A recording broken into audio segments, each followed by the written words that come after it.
More and more people are discovering the unconditional love that comes with having a dog in their family. The terms fur babies and furry children are common in everyday language. However, this love and devotion, coupled with positive training techniques, has seen an incredible number of dogs commuting from the home to the office on a daily basis.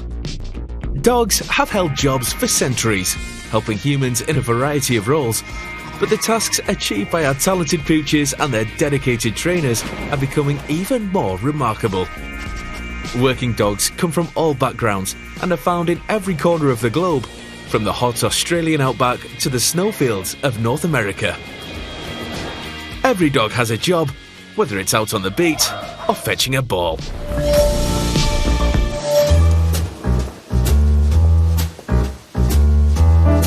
I certainly could not imagine having to leave my dogs at home and go to an office without them every day. I think they would be mortified. San Diego is a city that basks in sunshine during the day and sparkles on the water's edge in the evening. And it's also a city that has become one of the places to live for pooches. Not just for the lifestyle, but when it comes to fine dining, this city knows how to fill a doggy bag with the sort of goodies that our four-legged friends actually like. We're more dog-centric. We're not just dog-friendly, but the dogs really are the centre of everything we're doing. One of the really unique things about our food is the fact that we are 100% human food grade. So all of our ingredients are sourced directly from the human food supply chain. So everything is 100% human food edible. We taste all of the ingredients and we taste our finished products as well. There's literally nothing in there that we can't eat ourselves. Lucy Postins and her team are creating a gourmet menu that has tongues and tails wagging. And this has all stemmed from her love of dogs. Suspecting that her dog Mosie's skin condition and ear infection was diet-related, she started preparing whole food recipes in her kitchen at home using human-grade dehydrated ingredients. These days, the home kitchen has been swapped out for the Honest Kitchen, a business that's grown into a team of fellow dog lovers led by Lucy, but steadfastly sticking to her original recipe for success. One of the unique things about the foods that we make is that they're dehydrated. Dehydration is just a very gentle process of making the food where we remove the moisture from raw ingredients and leave behind all of the natural nutrition and goodness. The colours, the pigments that are in our raw ingredients are actually phytonutrients which have an amazing effect on health. So we see tremendous feedback from customers who begin feeding our food in terms of shinier coats, healthier skin, reduced ear infections, improved digestive health and increased energy levels. And this is why the dogs are talking. The food coming out of Lucy's kitchen requires some serious market research by a team of experts before a new product is released. We put a huge amount of work into researching what we're going to do for new products, but ultimately, we can put all of this work into creating a recipe and putting together what we think is going to be a winning combination. But at the end of the day, it's these guys who has to pass their test. Did we mention this team of experts is actually in-house at the Honest Kitchen?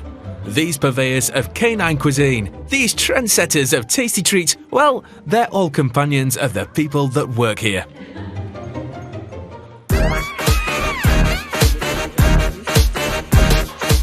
That's right, if you want to join Lucy's team, must love dogs is a non-negotiable condition of your employment. Good girl. We have about 14 dogs who join us here in the office every day. 3 of them are mine, and then the majority of my co-workers bring their dogs in too. The companionship of having your dog in meetings and things helps to relieve tension. Certainly provides for a healthier lifestyle for our employees as well, because we get to go out and have walks a couple times a day, which is much healthier in terms of being active. But being on standby to provide doggy cuddles is only half the story. When these dogs step into the office, they're clocking on, just like the rest of the team. So we have some dogs who are very proficient at customer service, others who are great with numbers and work with accounting. My dogs are all based most of the time in the marketing department and in product development as well. And I think R&D is an area where all of the dogs like to congregate and participate. I think that's what they really live for. It really is a dream gig for a dog, or anyone for that matter. Turn up to work, try a new dish, fall asleep on the couch, repeat.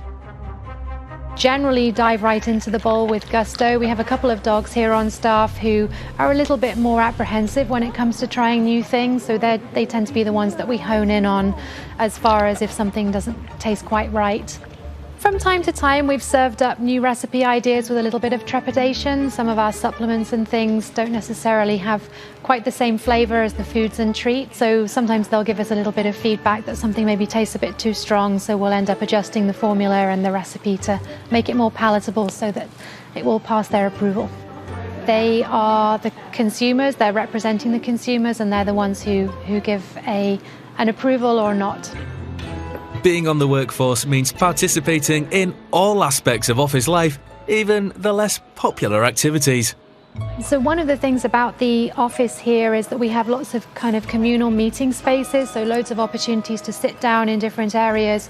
Very often the dogs are involved in those meetings, and there's certainly been a number of occasions where the dogs end up on the couch and the humans are sitting on the floor.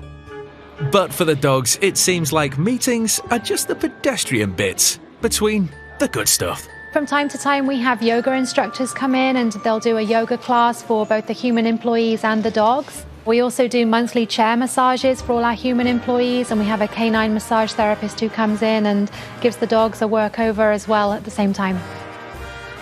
Pampered poochers they may be, but when you're responsible for setting the flavour profiles for the food that the rest of the dog population is going to eat, a bit of canine massage therapy can really help relieve the decision-making pressure. Obviously, these furry food critics love turning up for work each day, and their human colleagues wouldn't have it any other way. Certainly dogs are true members of the family, and they're very much loved by me and everybody else here.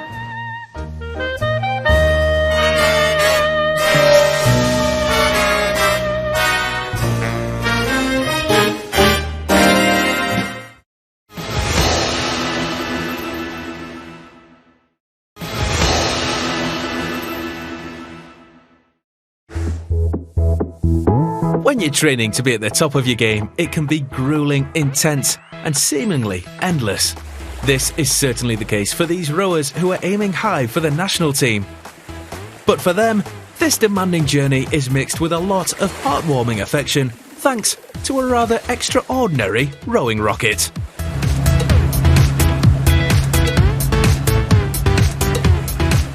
Yeah, he absolutely loves coming to rowing. There's that spot on the drive to training where you turn along to the river, and he pops his head up and sees the river and can smell the salt, and you can see him getting excited in the back of the car. He is Mr. Friendly. I don't think he's ever met a person or another dog that he wasn't mates with.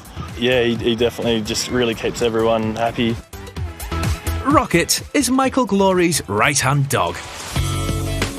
I guess assistant coach is the easy one, is the obvious one. He's there with me all the time, helps out, yeah. No, I was sort of well into my coaching career when we got Rocket. And as a pup, after a few months, he was in the dinghy with me quite often. He's made a big difference, mate. Really makes it much more enjoyable and easier for me to get through the coaching sessions, that's for sure. As much as Rocket is on hand to help where he can, he's certainly up for all the attention. He'll even nail the tail-catching trick for a few extra pats. There's not much about this sport Rocket doesn't love. Sand, water, boats, attention. Even the land-based training ticks the boxes. Rocket is more than happy to set the pace for a training run.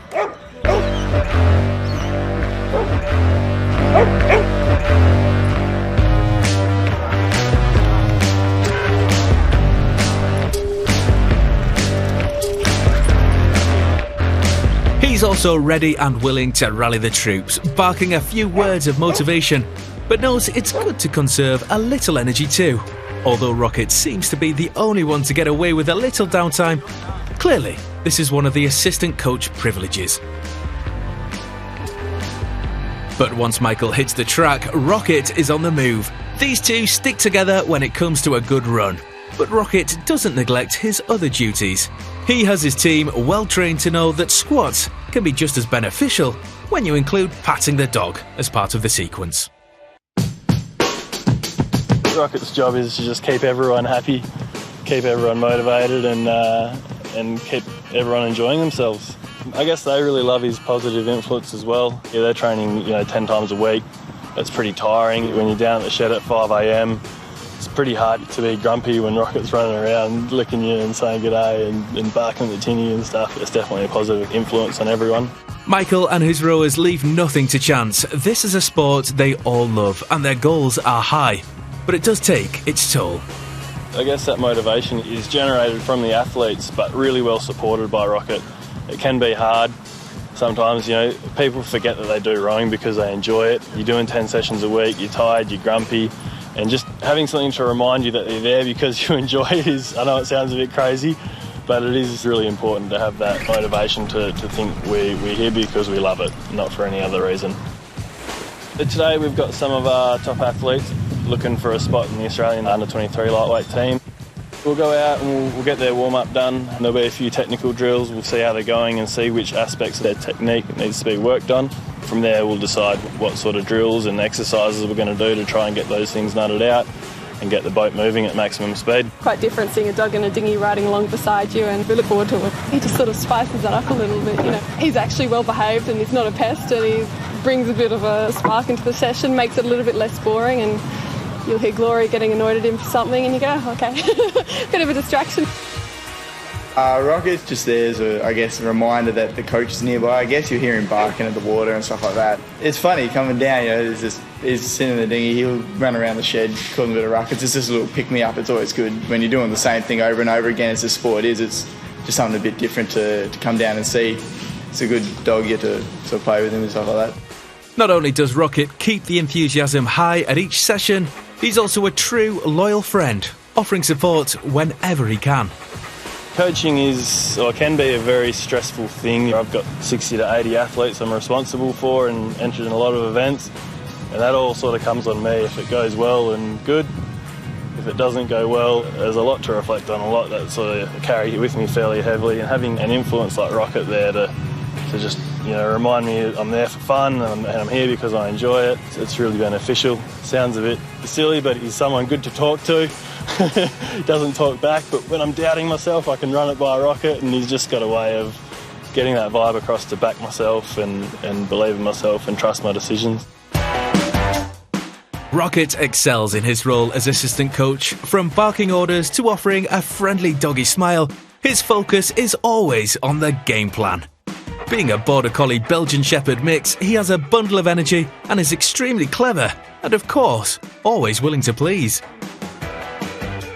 I guess he's just, a lot of dogs as well, are just so happy, nothing can get them down. I think dogs in sport would be a great idea. There's no reason why every sports team can't have a pet dog running around, keeping things going. There's no reason footy teams can't be running around with a dog on the field and whatever else. He really feels the vibe of the session and keeps the energy going. When the session heats up and we start doing some fast racing pieces, you can definitely feel the excitement coming from him, from his body language, and he'll start barking and carrying on. Definitely knows what's going on. He's pretty responsive to what's going on with the session. When we're doing sort of long, slow, steady, boring stuff, he's just hanging out. When we get into some racing pieces and things start heating up, he gets pretty excited and starts barking and carrying on. So yeah, he definitely feels the vibe of the session, that's for sure. Once training is wrapped up, Rocket makes sure the boat's safely back, then takes a little time out to unwind and enjoy life without his assistant coach's hat on. But rest assured, this energetic pooch will be back, willing and barking when the alarm goes off at 4 a.m. for the next session.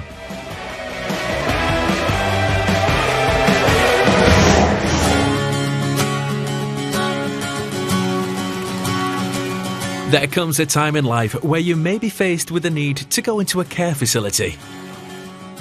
It can be overwhelming and emotional, but in some homes there are a few extra friends that make it a lot easier. The Mercy Health model that we have implemented is looking at a holistic approach to caring for our residents, and we try to create an environment that's as natural as possible, which includes bringing in pets, which includes having music and laughter, and that's to have them feeling as involved as possible in the house because this is their home. Dev and Nala have also made themselves right at home. I have 2 dogs that I bring to work with me every day. That's one of the beauties about working for Mercy Health, that you can bring your animals with you, and they provide a very relaxing companion for our residents. We have them in because it's part of the small-scale housing model that pets are welcome.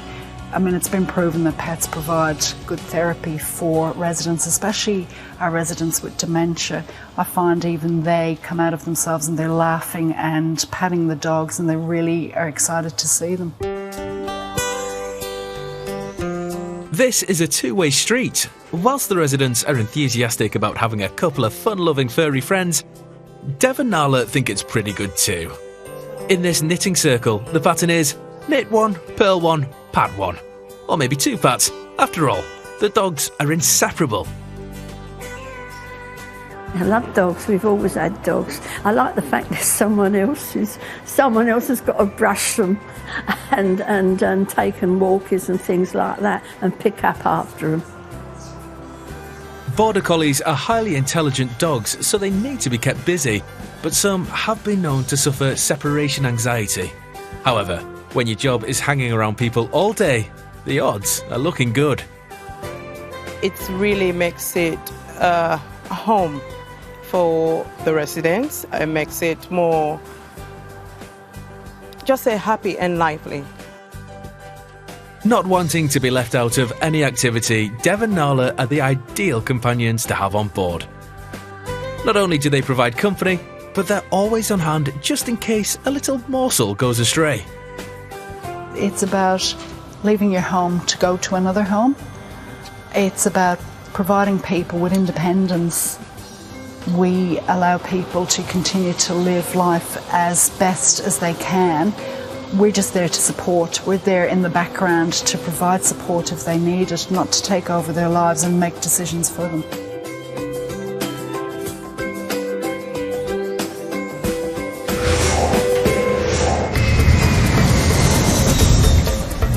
There are millions of people and packages passing through airports around the world every day. Biosecurity is a major concern. People could be bringing disease and pests into the country without even knowing it. But on the front line, there are some four-legged experts trained to sniff out anything that shouldn't be coming across the border. The role of the dogs here at the Department of Agriculture and Water Resources is to detect quarantine risk material entering Australia. We screen across the international mail and here at the airport predominantly.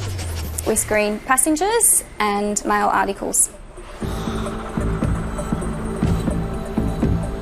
The best breeds that we use here are Labradors. We like to use them because of their height and that they can be generally really good dog off lead. We deploy them here. They sit at the airport as a passive response, and then we can use them over at the mail for a dig response as well, and they seem to really cope with distinguishing between the two behaviours we ask them for. A typical roster for the Labradors starts with the willing woofers being picked up from the kennels by their handlers, who then take them to the operational environment to start their shift. The dogs come out onto the floor. They're coated up in their little coats, which means they're ready for business. The handler and their dog build a very special bond. Some of the handlers can work with their dogs for up to 6 years, so there's not too much they don't know about each other. They're like a family pet as well as being a working dog. They're all different, just like children. The dogs all have a different personality. Labradors are well known as an intelligent breed with a good work ethic and temperament, which makes them the perfect choice as detection dogs. Their exceptional traits mean they're fully equipped for the intensive training they must undertake to skill up for their job. Initially, the dogs all go on a 5 to 6 week training course. This is where the dogs are introduced to our targets and what they're meant to find in the field.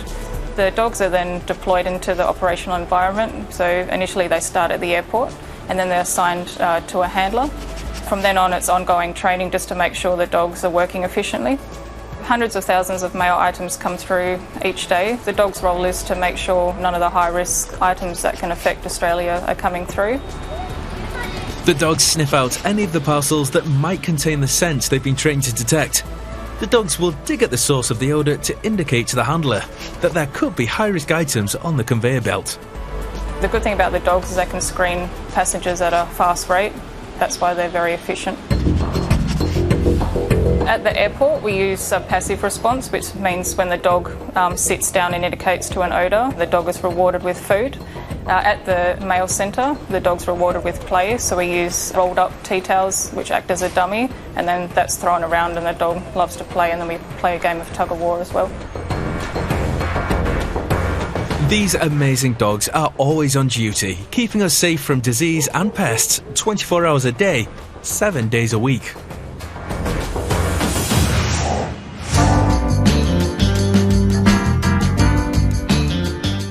They're an attraction to the shop. People walk past, Flo often sitting in the window, and it's the old classic doggy in the window thing. People stop and go, oh, and run back. So maybe it's a good marketing tool, we don't know. It was never designed that way, but it's turned out quite well.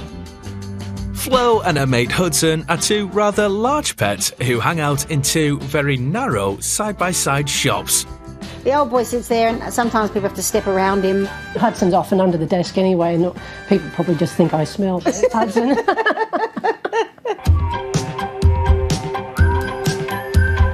Nick paints caricatures while the dogs hold fort at the Fat Arts Gallery, and occasionally they've been known to go for a little wander through the Christmas shop, which could prove to be problematic for Flo. We get a shorn twice a year. They may not shed hair, but they're like Velcro. They pick up everything. So far, Flo has managed to avoid coming out decorated like a Christmas tree, but this wild-haired Labradoodle is way more interested in luring customers to the front door for much-loved pats and cuddles. It's the fluff. Everyone loves the fluff.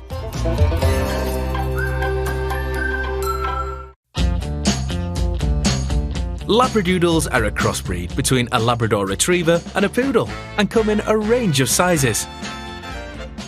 They're a low to non-shedding, allergy and asthma friendly dog, though it's important to note that not all Labradoodles are allergy and asthma friendly.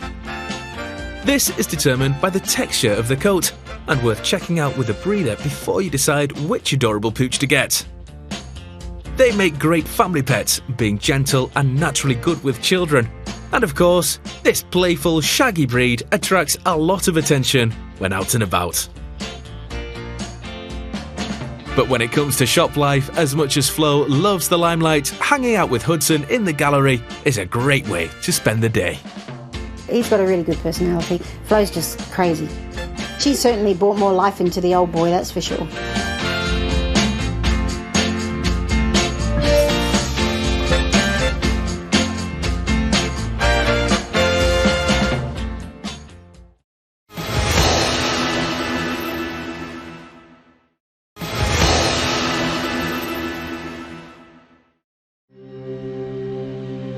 Sunrise, and New Zealand is well known for its stunning landscapes.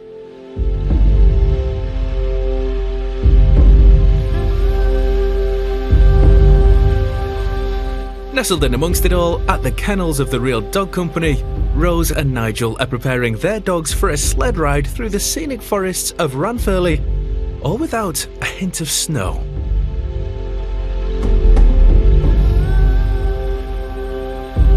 My first priority is make sure that they have water. Then I let them out, hose their kennels out. I always have the same routine. I've got certain dogs that I let out with each other. So they get let out, they spend half an hour out, then they get changed over. They're fed, they're watered, so everything's fine for the day. Nigel has been working with Alaskan Malamutes for 19 years, so he knows how to train them up for the job. The morning ritual begins with feeding the dogs and getting them organised for the day ahead. My main training is my two lead dogs, and I find that once a dog is around about 8 months old, or even a little bit longer, 6 months old, they will go in harness and they'll go in a team, and they might run maybe 1 or 2 Ks at a walking pace. As they get older, they will slowly increase that distance, slowly increase that speed. By the time they are a year old, they know how to behave and be polite in their team environment.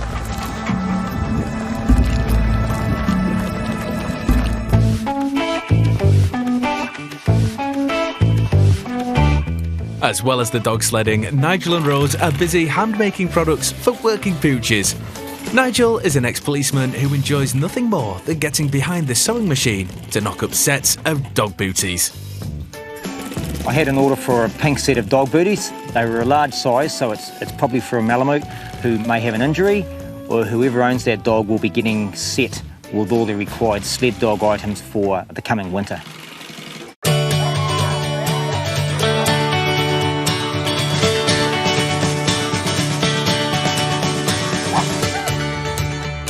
The dogs haven't been sledding for a couple of days, and it shows. Setting up for the ride, the dogs can't wait for their harness to go on. The sled Nigel uses in summer has wheels which helps its career around the stony tracks with ease. They absolutely love what they do. When they're hooked up on the truck ready to go, they're bouncing on their drop lines, all set to go, and when they take off, they just enjoy it. The Alaskan Malamute is built for power and endurance, which makes them the perfect dog for pulling sleds. It's the largest of the Arctic dogs and has a long history of living and working in harsh environments, so working in this terrain comes naturally. Scott and Winter lead the rest of the pack as they pull Nigel through the forest. The only two dogs that I have to control is the two team leaders, the front two dogs. So whatever they do, the rest of the team will follow. So all my training generally goes into those two lead dogs. Safety is something that Nigel and Rose take very seriously, especially if you've got 8 fully grown Alaskan Malamutes bounding down the track. Easy, Winter!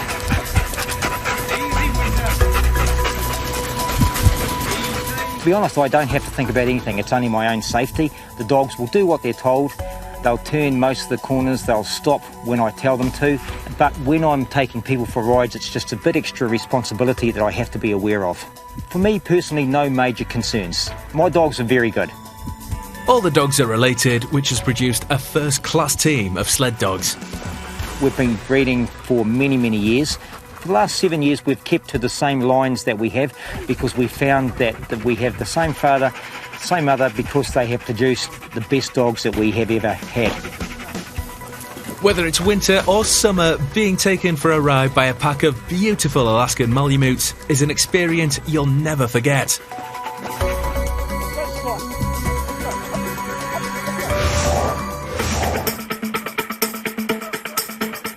It's something nobody wants to hear. There's a missing person and the call goes out to the K9 unit of the State Emergency Service. The search and rescue dogs in this unit work rain or shine to find missing and injured people in all kinds of terrain. Sam is just over 2 years old and I chose him specifically for this job. He's the Kelpie Border Collie Cross. Both of those dogs make really good search dogs, so we had high hopes for him and he's turning out to be a very good search dog. I bought Piper when she was about 5 weeks of age. About 3 months after I got Piper, she was just driving me insane. She was chewing everything. I caught her chewing on the walls and I was like, okay, I've got to do something with this dog. So I looked at doing agility or search and rescue. Area search dogs are trained specifically to find human scent. They'll search large areas of bushland until they've found what they're looking for. The areas we search, the sectors, are usually about 800 to a kilometre roughly in that area, and that would take about an hour to search. Just a dog, a handler and a navigator, so they're very resource friendly. When I first started training, I started tracking with him.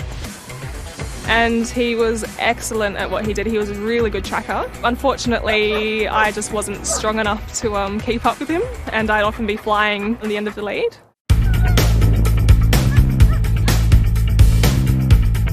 So I made the switch to area search, where it's a bit easier for both of us. He works off lead. When he's at home though, and he's not in his working frame of mind, he's in his pet frame of mind, he's a completely different dog. Lays around the house all day, walks to heel. Yeah, completely different. Very quiet as well, surprisingly.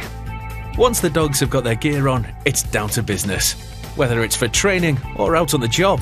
It's good. He's extremely enthusiastic about what he does. He loves to let everybody know that he's ready to search and he's at search base. But I get most of my enjoyment seeing that he enjoys what he's doing. They have to be fit, high energy dogs with a really good prey drive or a play drive. They have to be people-friendly dogs because that's what we want them to look for. And they need to be quite obedient, well under control. and they have to have good noses. All dogs have got infinitely better sense of smell than humans, even little squash-nosed dogs like pugs. Dog behaviourist Michael Chill explains why certain breeds have become more reliant on their olfactory senses. Canines have basically developed a higher sense of smell in order to find prey. That was a prey drive aspect back when they were wild animals. All of our dogs possess a very highly developed sense of smell, but some of our individual breeds we especially bred and selected to either have a better developed sense of smell than other breeds, or at least to have their sense of smell more integral to their behaviour and to the job that they would do than another one. The best dogs are the working lines. Herding dogs, such as Kelpies, Border Collies, German Shepherds are good, they have excellent noses. We've had Labradors and crossbreds of any of those breeds. It can take up to 2 years to become operational. Most dogs will qualify in the first 12 months. Once they're competent, they then go on a call-out list and start their work for real. Being professionals, there are some very important training tools in the toolbox that are critical to their ongoing education. A squeaky toy, a tennis ball. The Border Collies particularly like tennis balls. Sam has a squeaky toy. Some of them have a frisbee. Some handlers use a tug toy. The dogs like to have a game of tug. And that toy is only ever used for training and working. It's like their favourite toy, and that's when we keep that toy just for that purpose. A well-received reward for a job well done. I have a whole lot of them, so that if it gets destroyed, something goes wrong, I've got another one to take its place. Pretty important. You don't want them working without a toy. They just won't keep doing it. The dogs are particularly good at night when visibility is poor because they're using their noses and not their eyes. This proved important in a recent operation to find a 3-year-old boy. It was about 11 o'clock at night when I started searching, and we found him and he was perfectly okay, which was a really good thing. At that stage we were wondering if he'd actually gone into one of the dams, so it was quite urgent that we get out and try and find him, but my dog found him within about half an hour. So that was quite a good feeling, be able to come back and hand him back to his mum. It's not all work though. When these guys aren't out in the field, they're back at home, enjoying some well-deserved R&R. He goes for a walk every morning with us and our other dog Gemma. Then when they get back, they have a bit of ball play, chasing the ball around. Then he has a little sleep after breakfast until the afternoon. Then I take them out and we play ball again. And that's basically his busy day. In between that's lots of cuddles.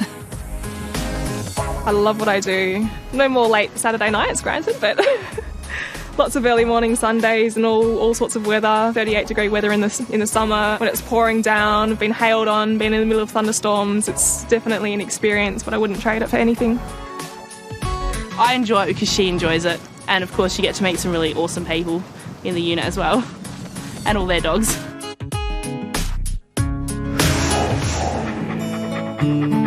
Dogs can be trained to do some extraordinary jobs, like help the vision impaired lead a more active life. Labradors are one of the preferred breeds that are trained to become guide dogs because they have the perfect temperament for the job. I have retinitis pigmentosa, and so I have been fortunate in some ways that it has been gradually degenerating. Of course, it can accelerate, and that's what has happened in the last 5 or 6 years. I've now been legally blind since the year 2000. That's where Guide Dogs WA stepped in, as they matched Michael to one of their guide dogs, a beautiful black Labrador called Ida. Michael's one of these people who always tell us how much difference Ida has made to his life. Dogs like Ida go through an extensive training program before they get assigned to someone, always using positive training methods and positive reinforcement with the new recruits. We're building the dog's focus all the time, the dog's ability to concentrate. And then we do what we call a matching visit, where the dog is matched with one of the clients on our waiting list. And we're looking at the obvious things like size, speed, handler's ability to motivate a dog and to control a dog.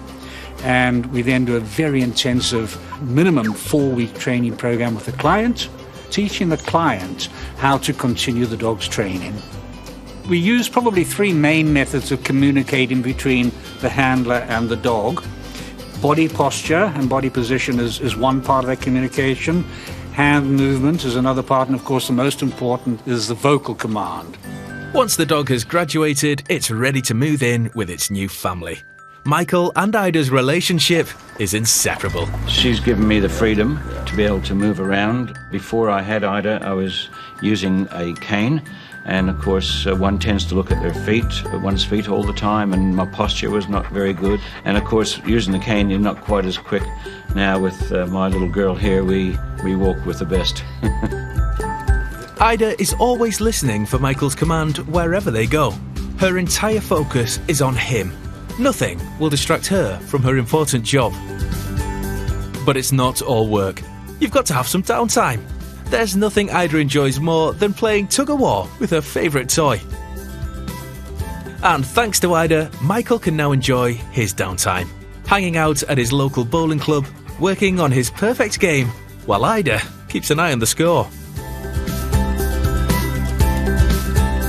I have the best of both worlds. I play with the vision impaired and blind, and I also play with the sighted bowlers.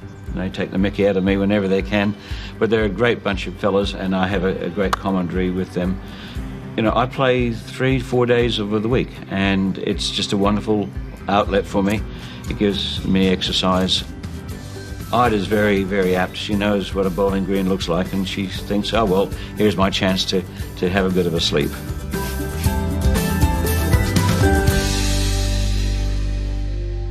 It's easy to see how guide dogs not only improve the quality of life for people in the community, but also provide an incredible amount of satisfaction for the people that train them. The buzz I get is massive. I've been doing it for 35 years, and every dog that I train with the clients and I see them walking safely down the street, I get a lump in my throat, and I think, wow, this is what it's all about. On your bed, good girl. There's a song called Amazing Grace, and the words to that are very synonymous with my feelings to Ida. She is my amazing grace, and without her, my life would not be the same.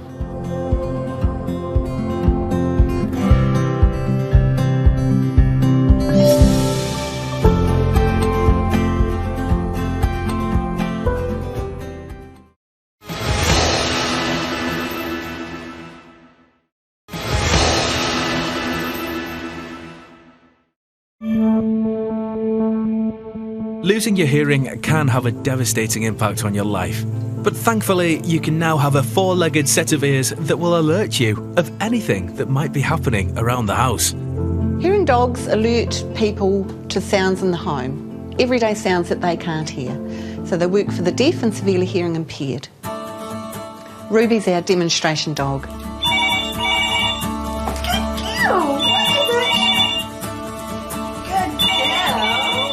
She's our little star.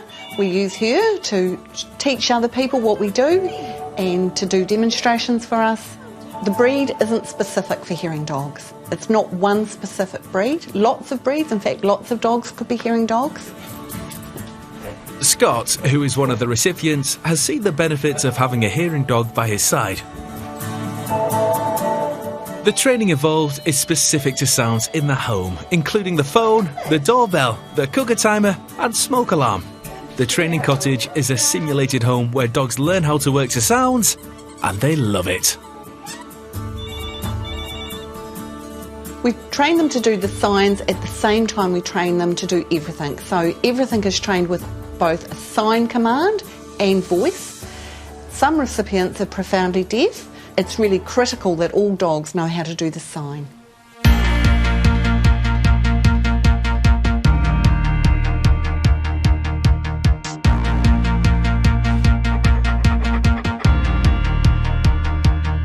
The dogs can free run here at our training centre because we've got it fully fenced and it's a good couple of acres of land. It makes for great games and play and socialising.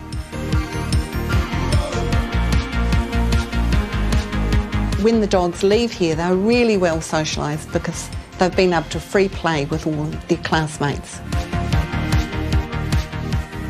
Come on, up to get. Good boy. Good boy. Scott is now enjoying a higher level of freedom and independence again. I was really becoming very reclusive. I didn't want to go out, didn't want to meet people because it was too much of an effort to try and talk to them. I just stayed at home, didn't want to do anything. Now I've got him, I've got to take him out for walks.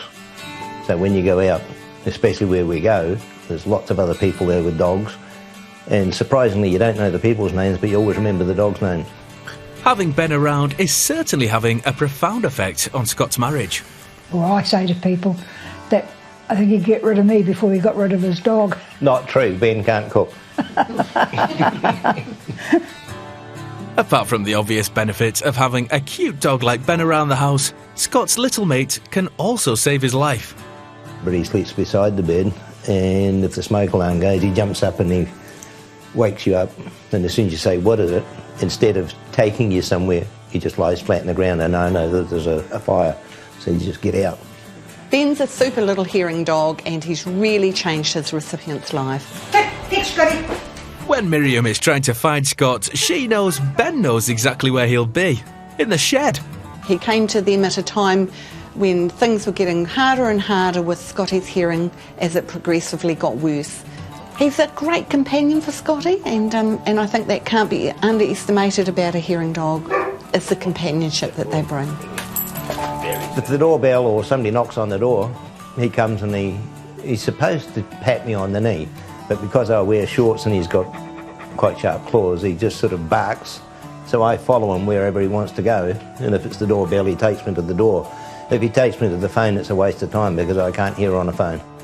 What started as a working relationship between them has become much deeper. Scott and Ben have become inseparable mates. But the look he gets when he gets up on Scotty's knee, he just looks and he puts his face right up by his and just stares as if to say, I love you. Well, he does.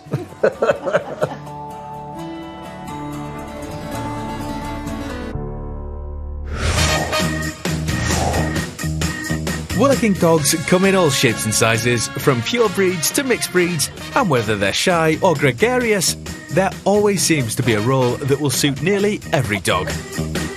Some dogs are bred for specific jobs, others come from shelters or are rescued, and thus given a new lease on life. But just how long have dogs been helping humans? Well, no one knows for sure, but ostensibly between 20 and 40,000 years ago on the fossil record, dogs showed up as part of the tribe, as part of mankind and civilization, and it is assumed that their first job was as alarm barkers. They would alert when other people or other large predators were coming into the environment. Dogs are still amazing alarm barkers, but their role has certainly evolved. Ben has changed Scotty's life by alerting him to the sounds of everyday living and giving him more confidence, which in turn has helped Miriam too. Guide dogs are one of the most well-known of all the working dogs and must pass rigorous testing to make the grade. But once they graduate with flying colours, their training is still ongoing. However, these amazing dogs love a little downtime too. The Alaskan Malamutes could run all day in the name of work and fun, but also welcome a lot of attention.